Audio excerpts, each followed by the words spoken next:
Jaya Radha Madhava Kunja Bihari Jaya Radha Madhava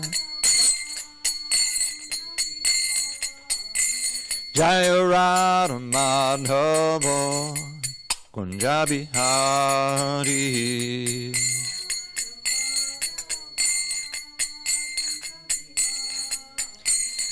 Gopi Jana Vallabha Girivardhari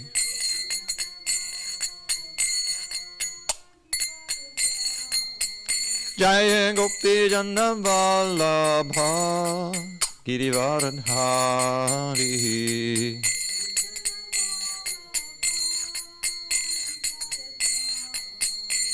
Yashodanandana Braja Jana Ranjana Yashodanandana Braja Jana Ranjana Yamuna Tira Vanachari Yamuna Tira Vanachari Jaya Radha Madhava Kunja Bihari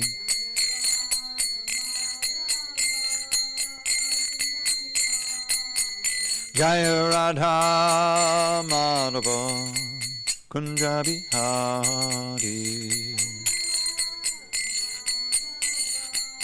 Kunjabi Hari Jai Vishnupad Paramahamsa Padavadikacharya Ashtotar the Sri Srimad Divine Grace Srila A.C. Bhaktivedanta Swami Prabhupada Ki Jai ISKCON BBT Founder Acharya Srila Prabhupada Ki Jai Jai Vishnupad Paramahamsa Padavadikacharya Ashtotar the Sri Srimad Divine Grace Srila Bhakti Siddhanta Saraswati Thakur Ki Jai Ananda Koti Vaishnavindi Ki Jai Namacharya Srila Haridas Thakur Ki Jai Srimad Bhagavad Gita Ki Jai Samaveda Bhaktivinoda Ki Jai. All glories to the assembled devotees. All glories to the assembled devotees. All glories to the assembled devotees. All glory to Shri Guru and Gauranga.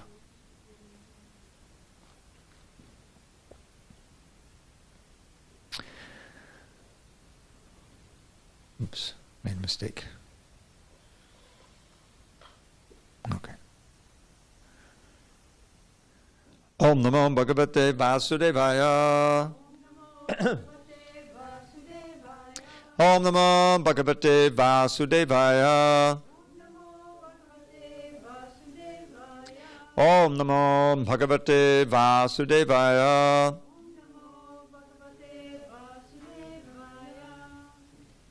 On this 12th day of August, 2019 in SanDiego, we're reading from Srimad Bhagavad Gita as it is, translation and commentary by His Divine Grace A.C. Bhaktivedanta Swami Prabhupada. We're beginning chapter 6 tonight, entitled Dhyana Yoga, Yoga of Meditation. And we are on text number 1. Shri Bhagavanu Vacha Anashita Karma Palam Karyam karma karodhiyaha Sasanyasi cha yogi cha Nanadagnir chakriyaha. Shri Bhagavanu Vacha Anashvita karma palam Karyam karma karodhiyaha Sasanyasi cha yogi cha Naniragnir chakriyaha. Shri Bhagavanu Vacha Anashita karma palam Karyam karma karotiyaha Sasanyasi cha yogi cha Nananagni chakriyaha. Page 257. Go ahead, one of you. Shri Bhagavan Vacha Anashita Karma Palam Karyam Karma Karoti Yaha. She knows. Sasanyasi Cha Yogi Cha Nanidagni in the Chakriyaha. Go ahead. You want to try it?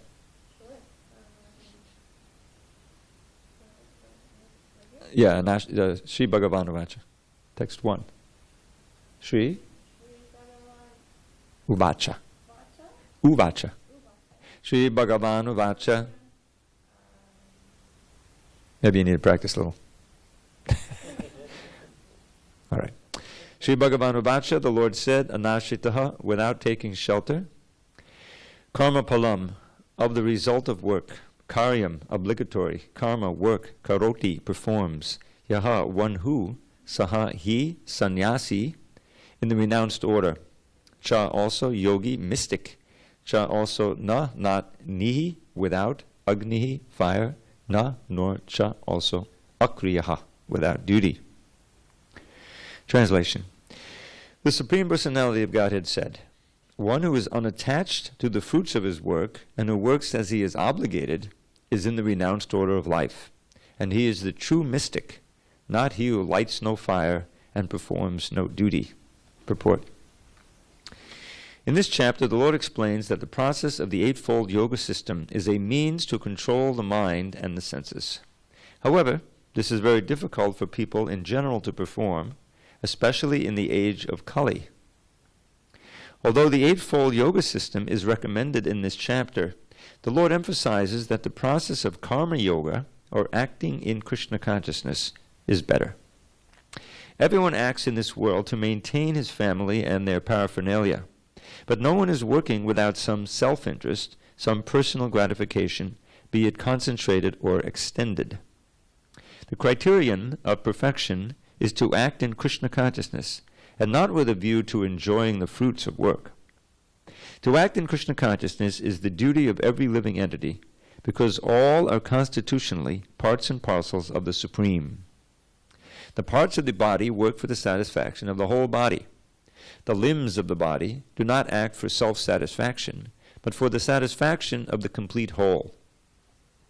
Similarly, the living entity who acts for satisfaction of the Supreme Whole and not for personal satisfaction is the perfect sannyasi, the perfect yogi. The sannyasis sometimes artificially think that they have become liberated from all material duties, and therefore they cease to perform agnihotra yajnas, fire sacrifices. But actually they are self-interested because their goal is to become one with the impersonal Brahman.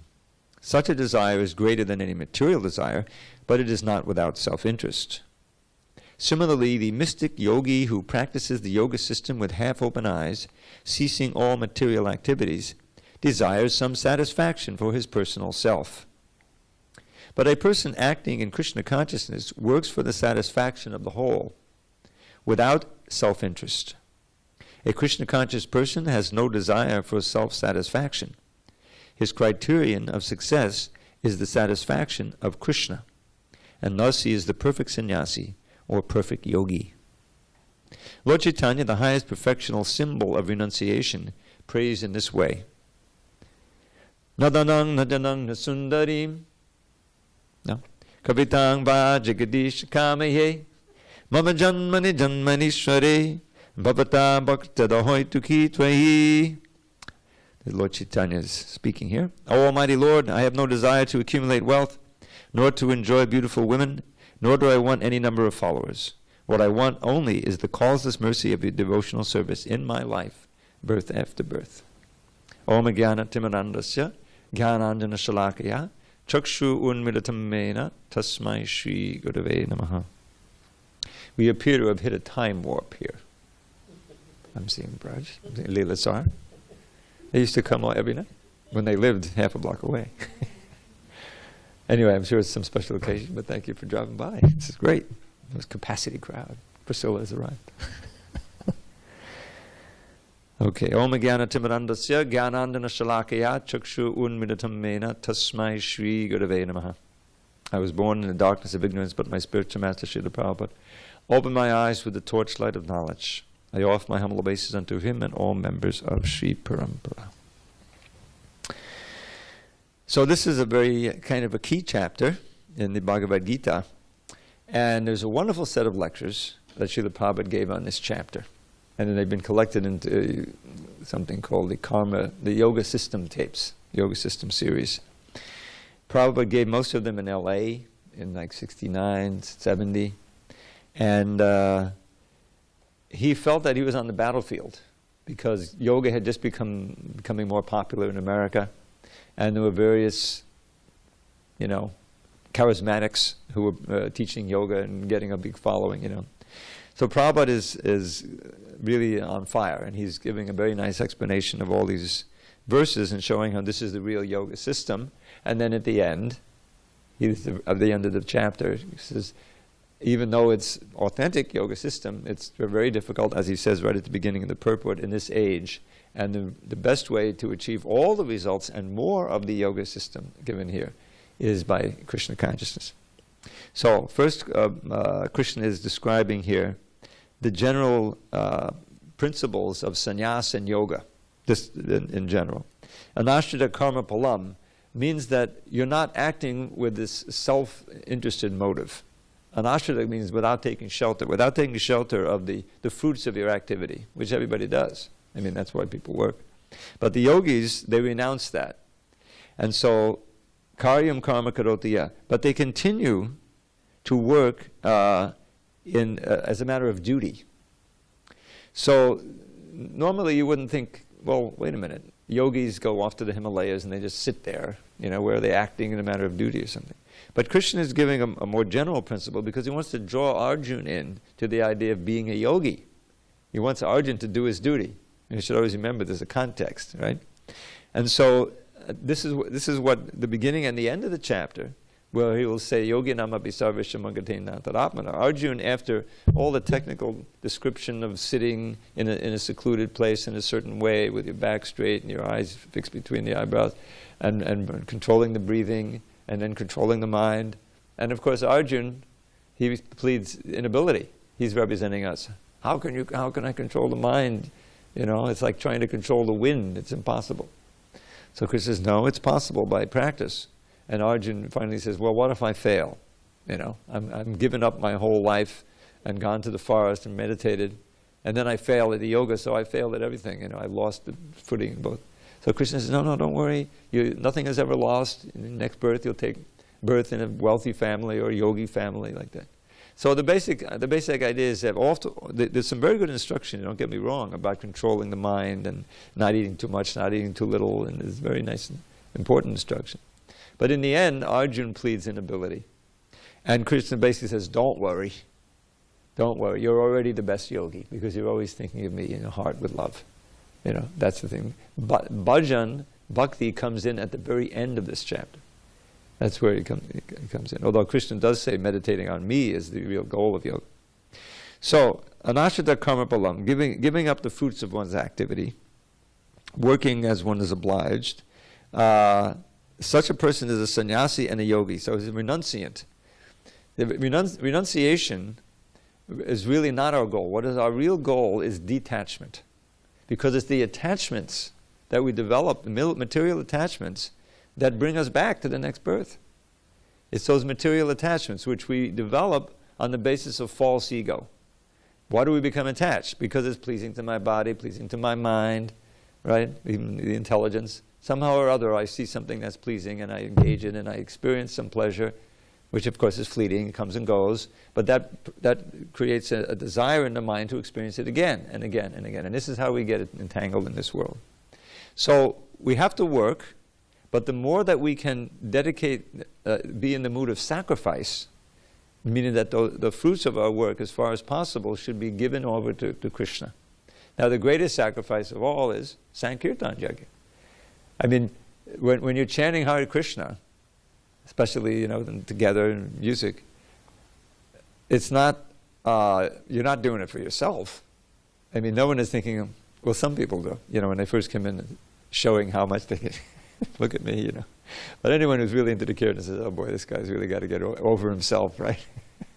We're doing it for Krishna's pleasure, for the sake of the name. We're just doing it. There's no self-aggrandizement, you know. And the whole experience is, you know, even the first time, if you really get into it, kind of takes you away from your normal consciousness. You can, you know, if you're depressed or anxious or something, you get into a kirtan, suddenly it evaporates. I have a good friend. You remember Indra Pramad? I don't know if you remember him. He lived here in the early 90s, and he was a designer of the Back to Godhead magazine and some of the books, like the cover of Queen Kunti book. You've seen, you know, nice book. He designed that. The cover of the Lilamrita, you know. He was one of the first designers, and so he told me, you know, we're friends. I'm going to go see him in a few weeks. You want to sit on a chair? Yeah.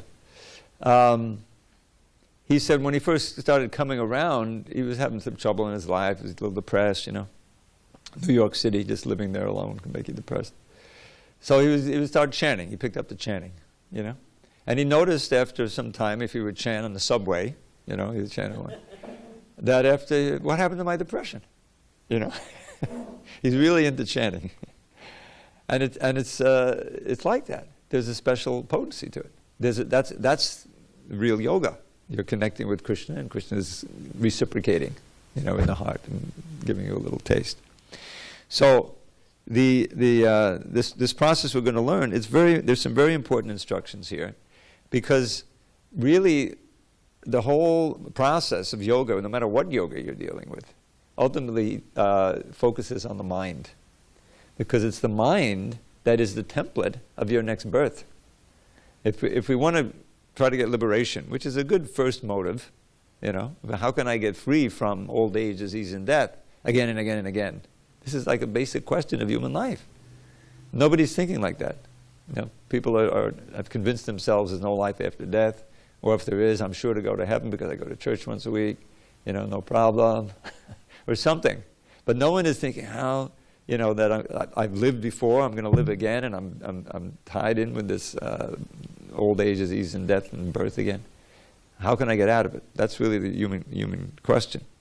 So the whole, as explained in the 15th chapter, the mind is the engine for reincarnation. When this body finally gives out, and it must, let's be honest, sooner or later, you're not finished. Nobody dies. As I like to say, everybody dies, nobody dies. There's a verse, Andabandha hime deha, nitya sokta sharirana. Krishna said in the 2nd chapter, all these bodies, there's, you know, thousands on the battlefield, they're right in the middle of it. They're all antabanta, they come to an end. But nitya sokta sharirana, the dweller within the body is nitya, is eternal. This is the first lesson, the A of the ABC. So how to leave this body once and for all and not get another one, you know? So as explained nicely in the 15th chapter, the ordinary process is, in lifetime you build up so much karma and so much good and bad, so many desires, so many fears, all these different things are located in the mind. And then when the gross body dies, the subtle body continues. The mind, and it's that mind and intelligence and ego that are the template for the next body. Hopefully human, you know. Even if you just chanted Hare Krishna once, you're sure to get a human body. Isn't that great? So at least we'll be human beings. But we want to try to get the best next body. Now the best next body is completely spiritual. But that is available when we're free completely of material desire. But not of desire, of material desire. Then what happens to our desire? It's all been transmuted, sublimated into a desire to serve Krishna. Now, that may say, well, that's pretty hard. I don't know Krishna. Well, that's what the whole point is that we want to learn all about Krishna, listen to his instruction, try to follow it. He's giving us good instruction. Because he's explained how we can become purified, purify our desire, purify our thoughts, so our only desire will be how to serve Krishna. And that, now, where is the pleasure in that? Well, think of it like this. The purest expression of love in this world, Prabhupada taught us, is love of a mother for a child. You know, what could be more selfless than that? The mother is happy and the child is healthy and happy and growing nicely and well fed. The mother's happy. If the child is, crying or depressed or whatever, the mother completely is into that, right? And what can I do? What's wrong? In other words, she's attuned to the emotions and mentality and situation of the beloved. And so the beloved's happiness is her happiness. I mean, this is a material example, because the changes, of course, can grow up, they go away, they may die, God forbid. But that's the purest expression. Now, Krishna is infinitely lovable, all attractive, never dies, and he's the actual source of all attractiveness. Whatever attracted to someone else or something else is a reflection of the attractiveness of Krishna. He's, this word vidagda, you read Nectar of Devotion, living at the highest levels of artistic craftsmanship. In other words, the peacock plume is not just a peacock plume, it's the best of the peacock plumes, just at the right angle, to enhance. In other words, there's no mistakes. So Krishna is the object of all our love, ultimately. And he reciprocates completely, individually with each of us. Now, what is Vrindavan? Why is Vrindavan exalted so much? Because everyone and everything, even the land and the water, in the spiritual world, they're all conscious. And they're just filled with this love for Krishna. And he's filled with love for them. And that's what each day is. That it's not static, imaginative ways of enjoying pastimes, and there's a little adventure. In the spiritual world, there's no demons, but there may be a hint of a demon. And so, Prabhupada explains. And so you get the rasa of Krishna saving you, right? Which is a big thing. So that's the spiritual world, and it's all on Krishna. The whole focus is there, and you're enjoying by pleasing him. That's why, the fourth chapter Adi Leela of this Chaitanya Charitamrita is so important, because it explains who is Radharani, who were the gopis, and what's the essence of the whole thing that Lord Chaitanya came. He came in order to experience the love that Radharani feels for Krishna, and Krishna's beauty and qualities and pastimes through the lens of her love.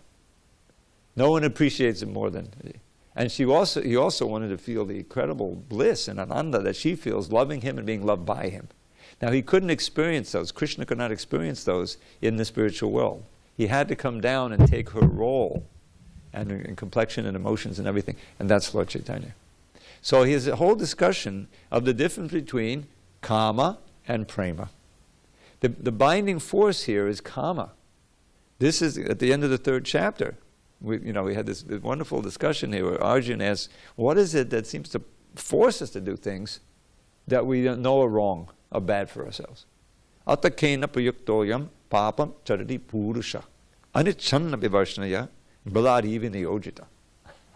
The very key verse. Atakena prayuktoyam. What is it that engages us, balari, as if by force, to do things that are papa, which are sin, which we know are sinful? And Krishna answers, kama esha, krodha esha, rajoguna samudbhava, mahashano mahapapma vidyanamiya vaidinam. This is their enemy. Your real enemy. Not all is arrayed, soldiers on the other side. Your real enemy is inside, in the mind. And this kama, this material desire, headed by sex desire, when it's frustrated, and it must be eventually in the material world, it produces anger. And anger is so destructive. Everyone knows you may do things in anger that you would never do in your normal consciousness. Very dangerous, right, to let yourself get taken over by anger. Rajoguna, samudra, rising from the mode of passion. Mahashana, all-devouring, sinful enemy of this world. He's very serious about it. So what's the effect of this? It covers our awareness, covers our consciousness to different degrees. Human beings are less covered than trees or animals. They're totally covered by passion and ignorance, and so they have no chance of really becoming awakened in this lifetime. But human beings are less covered. It's like the fire behind the smoke. You can see the light there if you get the smoke clear. So there's some hope of cleaning away that mode of passion, coming to the mode of goodness. So he describes this, how this lust covers our real knowledge. Avitam jnanametena, jnanino nityabairina, kamarupena kontaya dushparena lenacha. It says, avitam jnanam, covering the knowledge. This material desire covers the true self-knowledge of the soul. We forget all about who we are as spiritual beings. We certainly forget about God. And we're completely absorbed in our senses and someone who's frustrating me, whatever. That go on for lifetimes. So, jnanino nityavairana, this eternal enemy of material desire. Kama rupena, known as, and it burns like fire, never satisfied. Just like you get one of these fires going, like we've had, which unfortunately is a problem. I haven't heard any big ones up in California yet, but they might be coming. Once they get going, you can't stop them. The wind comes up, and that fire just took over. What was it? The Paradise, the city. It was horrible. So once this, material desire gets going, it takes over your mind, and you can't stop it. It's dangerous to let it go. So then he describes how it works, that this kama takes over strategic positions in the body. Indriyani monobuddhe rasyadhisthanamuchyate etavamohayateja gyanamabhitade. That this, lust is in the senses, in the mind, and also in the intelligence. And once it takes over these strategic places, because they're on the battlefield, so he's going like it covers our knowledge completely. Just like the senses. If you get addicted to some drug or some alcohol or tobacco or something, your senses are forcing you to do something that you know is bad for you. Prabhupada even describes, it's crazy. In 1960, I think it was, I remember, didn't they start with putting down the packs? Cigarette smoking can be hazardous to your health, right? And then, so that's like right in front of you. Okay, let me light up. Right? Isn't it like that? Then they said, oh, that's not enough. So they put hazardous to your health, and, pregnant women can have, whatever. They put more details on it. But if you're really into it, it doesn't work. The knowledge is covered. You're forced to act. So senses, mind, and intelligence. So then he decides, well, what's the solution, right? So he analyzes indriyani paranyahu, indriyeva paramanaha, manasastu parabuddhi yobuddhe padatastu saha. So there's a hierarchy here. You've got the senses, you've got the mind, you've got the intelligence, and then you got the soul. And in the purport, and then you have the super soul. Now, right now, we're ignoring the super soul. The soul is that painting, like we're riding a chariot, all right, down a dangerous mountain road. The passenger in the chariot is the soul. The driver is the intelligence. The reins are the mind, and the horses are the senses. So they have this painting. I think it's in this Gita, where the soul is like aghast and afraid because the chariot is out of control. Those horses are not responding to the reins, and the intelligence can't do anything. The mind is being controlled by the senses. So in other words, everything is upside down. That the soul is lost touch with the super soul, and is riding on the chariot of the body, and suffering, pains and pleasures, whatever, because the mind can't control the senses. The senses are, full of desire to go here and do there. So this is our situation. We're in a dangerous situation here, because we're not aware of who we are. Our mind is saturated with lusty desires and so forth. So what's the solution? Evam buddhe padam buddhasas satyatmanam atmanam jeshi shattam mahabaho kamarupam daratanam. So he's durasaram.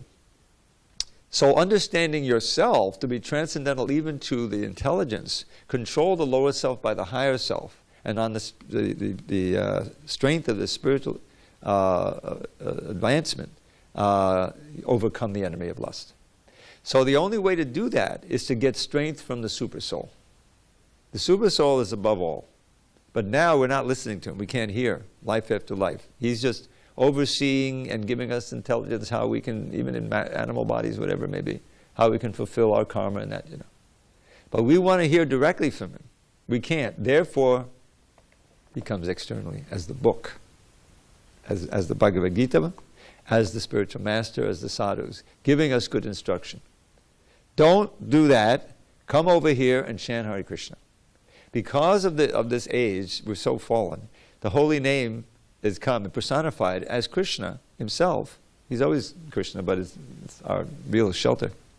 And gives us a chance. If we just begin chanting with a little attention, the mind can be drawn away from all lusted desires, because Krishna is so attractive and fulfilling.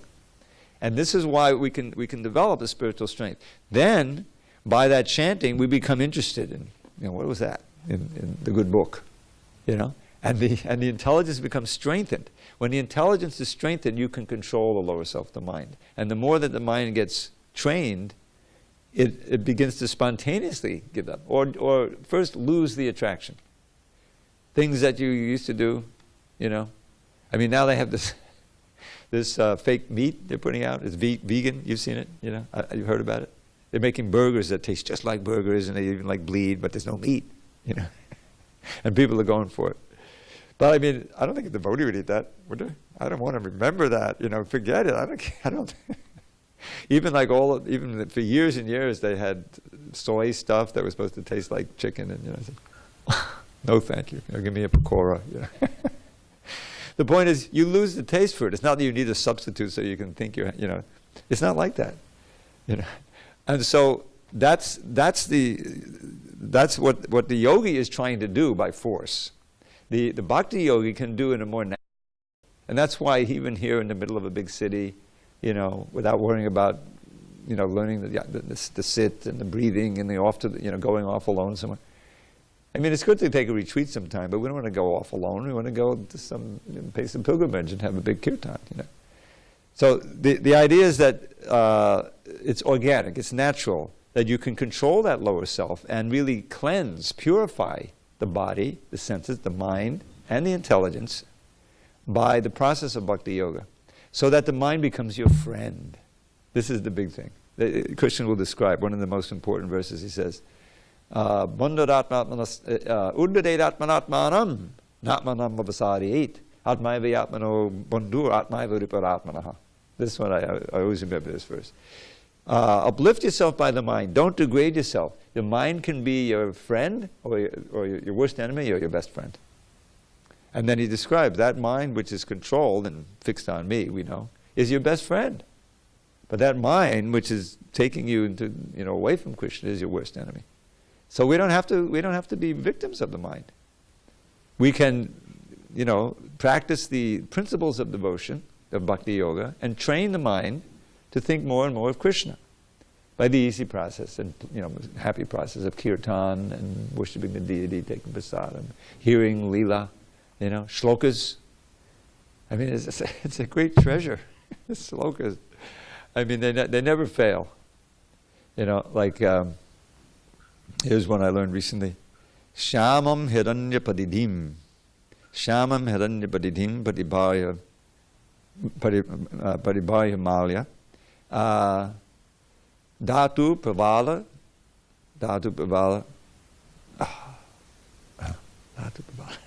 I'm sorry. My mind isn't what it used to be. But I think I know the translation. So what this verse describes is what the Brahman's wife, those who know the pastime a little, Krishna's out in the forest, and his friends say, "Oh, we're very hungry, and please help us get some food." He says, "Okay, look, you see off in the distance there, you see that smoke? That's some Brahmins performing sacrifices. You go ask them, because they have all kinds of prasadam that they're going to offer. You go and ask them for food." This is very interesting, because Krishna was known as a Vaishya, but Balaram was known as a Kshatriya, because it was known that his father was Vasudeva. You know what I mean? So they're thinking, oh, they're Brahmins, they're not going to honor some Vaishya asking. You tell them Balaram, need some food. So the boys go, and these Brahmins, just visualize, they're pouring the ghee in, chanting the mantras, the flames are billowing up, the smoke is going. And the boys come, and they knew that there was this technical thing that you haven't offered this, you haven't done this, so you can still give us some of the prasadam, no problem. And the first thing they say is Krishna and Balaram. They don't follow Krishna's instruction. Krishna and Balaram are over there, and they're hungry. But these Brahmins are so absorbed in their sacrifices and their mantras that they don't even give them a yes or no. It's the big. So the boys go back disappointed. So Krishna laughs and says, "Okay, now you go to the Brahman's wives. There's a house nearby where all of the Brahman's wives are staying, and you tell them that we're nearby." He doesn't tell them not to tell them my name, and we're hungry, and see what they say. So they went off to the Brahman's wives, and as soon as they heard that Krishna and Balaram were nearby, there was no question of them giving the boys food. They packed it all up in the tipsons. They're ready to go themselves. You know what I'm saying? They fell in love with Krishna by hearing about him. They loved him dearly, even though they just heard about him. They hadn't seen him yet. So now they heard he was nearby, so they go off following the boys. Where are they? So this is the scene of Krishna that they saw when they finally came to deliver it. This is what the Shamam Hiranyapadidim Padibaya Malya Dhatu Paveshanam Anuvatangse Vinyastahastamittadena Dunanam Abjam Karno Paladika Kapol Bhagavad. You see? Because I told that story, so Krishna came here to remember. So what does it say? It's a beautiful verse. Shamam Hiranyapadidim. So Krishna has this beautiful bluish-black complexion, like sapphire. And he's got this yellow gold silken garment on. Beautiful contrast, blue and gold, right? Hiranyapadidim. Vanamalya Barha. He's got the forest garland, reaches down to his knees, very fragrant, of 5 different flowers. And of course, a perfect peacock plume on his head. And then it says, Datum Pavala Natavesham Anubatangsi. Yeah, see, I remember. So datum is the pigments. He finds all these pigments around the mountain, and they paint designs on themselves. So he's got these designs, fresh twigs, blossoming twigs, very fragrant, and he's got one hand over the shoulder of a friend, which is really nice. Vinyastahastam. Itarena Dunanam Abjam. With the other, he's twirling a lotus. Dunanam Abjam. And Karnot Palodika Kapolika Makabjahasam. A very nice line. That on his ears, he's got little utpala is lilies as a decoration. And his hair is hanging down, curly hair, beautifying his cheeks. And Mukhabjahasam, his lotus face is smiling very beautifully. So this is the description. They were transfixed, and he said, "Oh, thank you for coming and delivering the food, but you should go back and help your husbands with the sacrifice." No, we don't want to go back. Why did you, don't speak so cruelly, we're going to stay here. But he said, no, it's not. It wouldn't be proper for you to stay. So they were the devotees spoke to the gopis said the same exact words. Because when I worked on the Bhagavatam in Miami, I noticed, wow, this is the same exact line. Don't speak so cruelly. But because they're not on that level of the gopis, they eventually went back, and their husbands, when they saw how advanced, you could imagine their wives were glowing in ecstasy, and their faces are all black from the smoke, they didn't really make any advancement. And so they start condemning themselves. Oh, we had a chance to go see Krishna. Our wives are so exalted, we blew it. But because they're still on the bodily platform, they're afraid of Kamsa. They know that he's the enemy. They don't go to see Krishna. There's a lot of lessons in there. So these pastimes and these verses, which embody, so much a description of the Leela and the pastimes and the name, they're always enlivening for the mind. It's not like they become tiresome. Some of the verses I memorized 35 years ago, if I can remember them, cool, Like, how's that one go? No.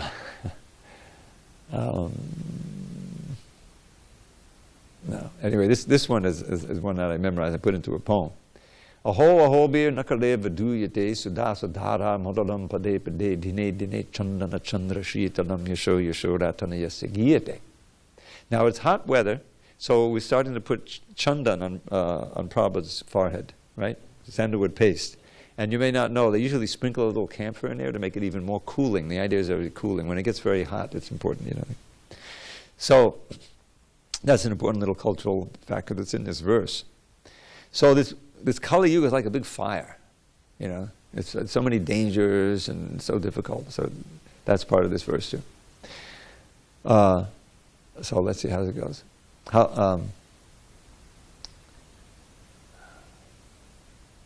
For those who,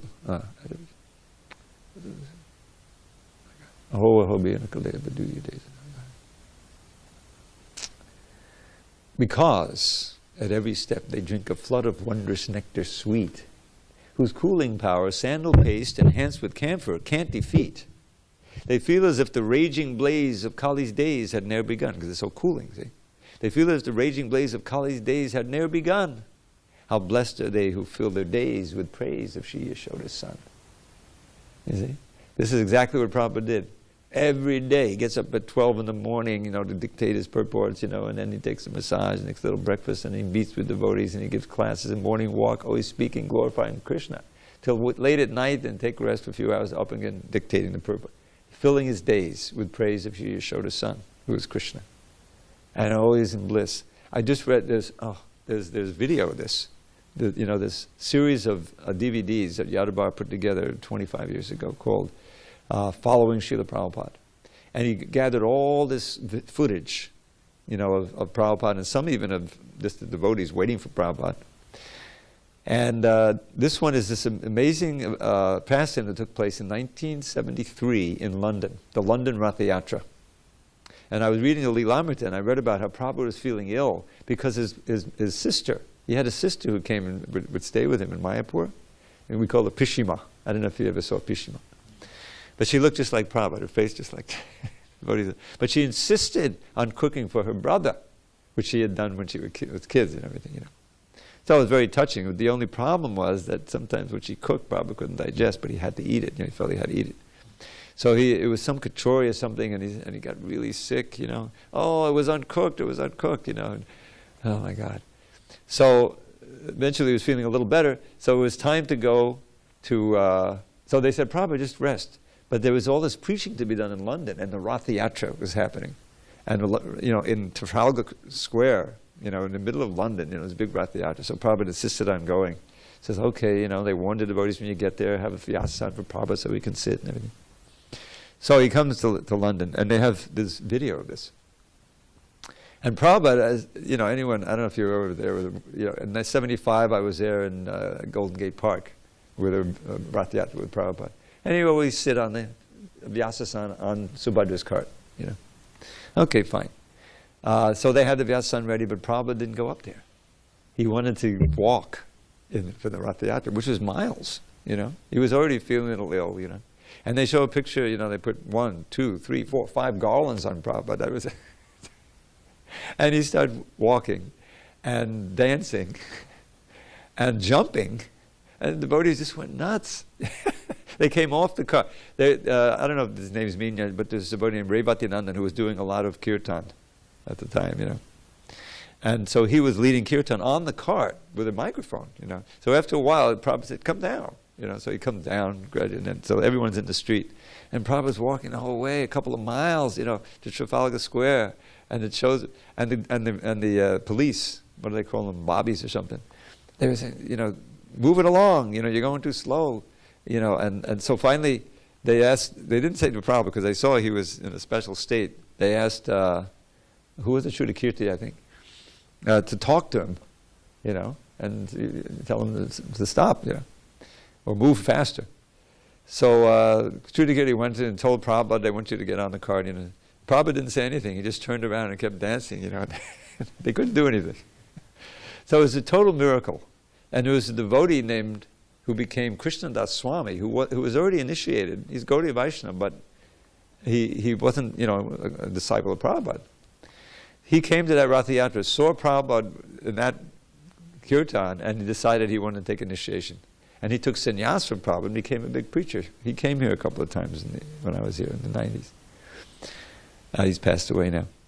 But anyway, it's just like, I know there was this devotee named Tribhuvanath.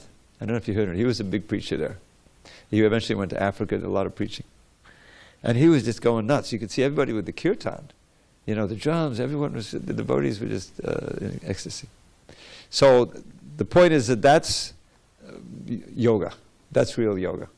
And the mind, what else are you going to think about but Krishna, Totally. So just like we had the LA Ratha Yatra, it's great. You get a little exhausted, when you get older, but so that's in many of these purports you'll see Prabhupada talks about yes, our, this process, but really, like here, what does he quote? He's quoting from the Shikshastika, which is the fourth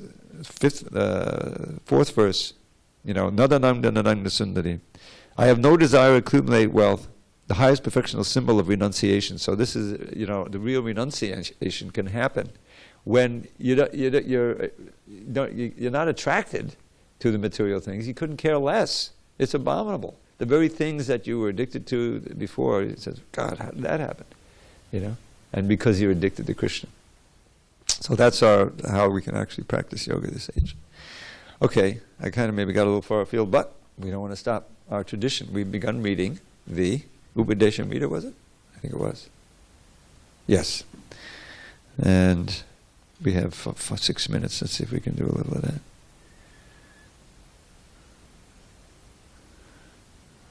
Yeah, down at the bottom here. Okay, where are we? Okay, so there's a long purport here. The verse goes, Na vacho vegam manasakroda vegam jiva vegam udaropasta vegam etan vegam yovashahita dira sarvam pirimam patabingsa shishat. Which means, a sober person who can tolerate the urge to speak, the mind's demands, the actions of anger, and the urges of the tongue, belly, and genitals is qualified to make disciples all over the world. So this echoes our discussion of karma. And we'll finish this purport tonight. We'll just read it. So Prabhupada's quoting from Bhaktisiddhanta's explanation that he gave a commentary on this. Oh no, wait a minute. Okay. No, we're quoting the Prasadam song. He quotes the whole song, Shadara Vidya Jal, which you'll learn eventually. And which means, O Lord, this material body is a lump of ignorance, and the senses are a network of paths leading to death. Somehow or other we have fallen into the ocean of material sense enjoyment, and of all the senses the tongue is the most voracious and uncontrollable. It is very difficult to conquer the tongue in this world. But you, dear Krishna, are very kind to us. You have sent this nice prasadam to help us conquer the tongue. Therefore let us take this prasadam to our full satisfaction and glorify your lordships, Shri Shri Radha and Krishna, and in love call for the help of Lord Chaitanya and Prabhu Nityananda. There are 6 kinds of rasas or tastes, and if one is agitated by any one of them, he becomes controlled by the urges of the tongue. Some persons are attracted to the eating of meat, fish, crabs, eggs, and other things produced by blood and eaten in the form of dead bodies. Others are attracted by eating vegetables, creepers, spinach, or milk products, but all for the satisfaction of the tongue. Such eating for sense gratification, including the use of extra quantities of spices like chili and tamarind, is to be given up by Krishna-conscious persons.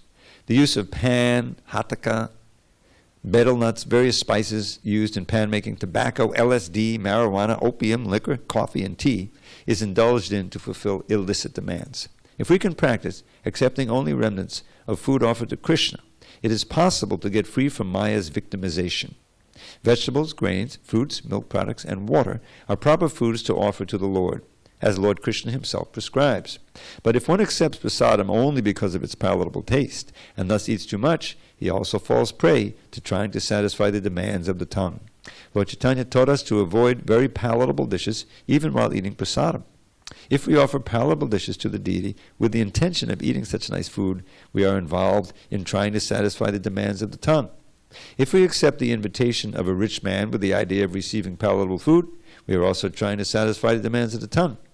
In the Chaitanya Charitamrita, Anjalila is stated, Jivara lalase ye iti uti dhai shishnodara parayana Krishna nahipai. That person who runs here and there seeking to gratify his palate and who is always attached to the desires of his stomach and genitals is unable to attain Krishna. Okay, this is quite a long purport. We may not be able to finish it, but I'll keep trying. As far as the urges of the genitals are concerned, there are 2, proper and improper, or legal and illicit sex. When a man is properly mature, he can marry according to the rules and regulations of the Shastra, and use his genitals for begetting nice children.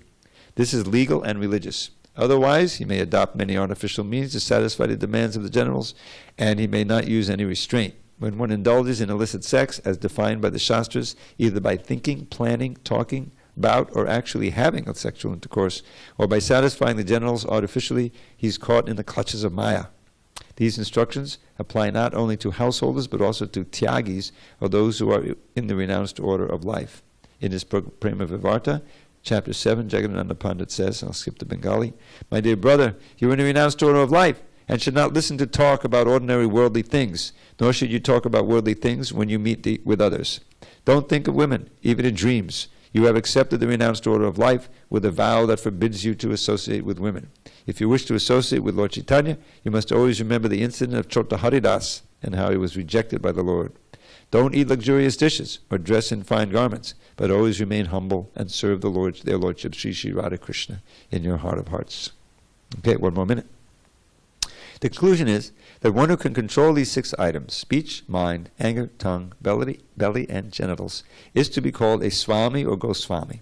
Swami means master, Goswami means master of the go, or senses.